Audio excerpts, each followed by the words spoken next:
વિસાવદરની ચૂંટણીમાં ભાજપમાંથી આ ચૂંટણી લડનાર ઉમેદવાર કિરીટ પટેલ ઉપર આક્ષેપો પર આક્ષેપો થઈ રહ્યા છે.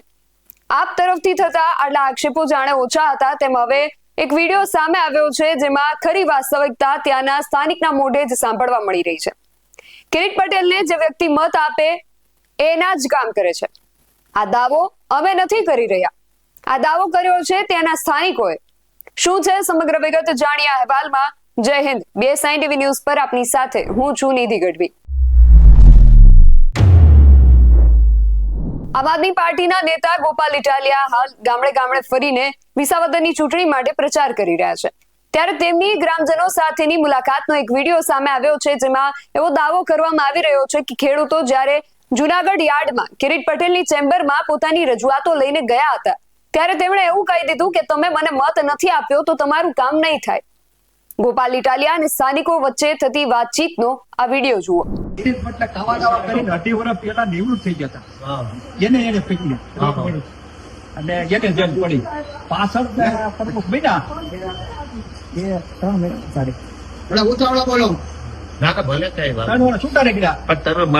રજૂઆત ન કરી, રજૂઆત કરવા જતા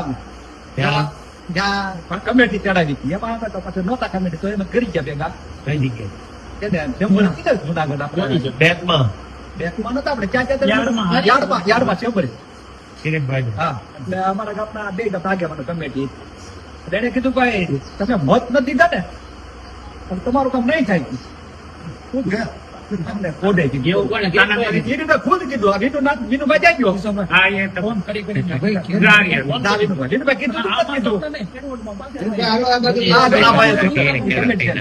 મત નીચે નહીં કામ થાય એટલે ટૂંકમાં એમાં કામ થાય ન થાય આવું દાદાગીરી કરે છે. મત તો મને મજા આવે તો દાદાગીરી લેવા છે. દાદાગીરી મત થોડા લઈ શકાય. લોકશાહી કોને કહેવાય? લેવા છે ને અને અત્યારે રોવે છે તો પેલા ધ્યાન દીધું ધોવાનું ન આવત કામ કર્યું તો એને આટો મારો પણ નોરી. આ ગુજરાત માંથી 7 જણા ઉતર્યા છે બીજ સરકાર એની બધું એનું આખું જીવી લગી એનું એને થોડું કઈ માણસ બહાર થી જવું પડે. આ તો ડૂટી આખી ભેગી કરવી છે અને આ છે ને હજી સેવે તમે બિહારી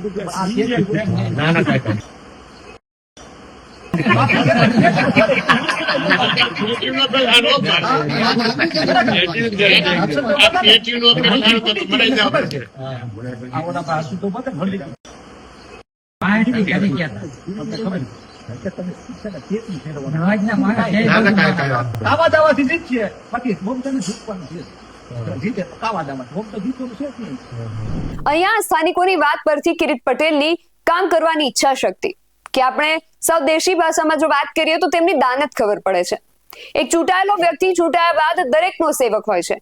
જેમણે તેમને મત આપ્યા છે તેમના માટે પણ કામ કરવાનું હોય છે અને જેમણે નથી આપ્યા તેમના માટે પણ કરવાનું હોય છે.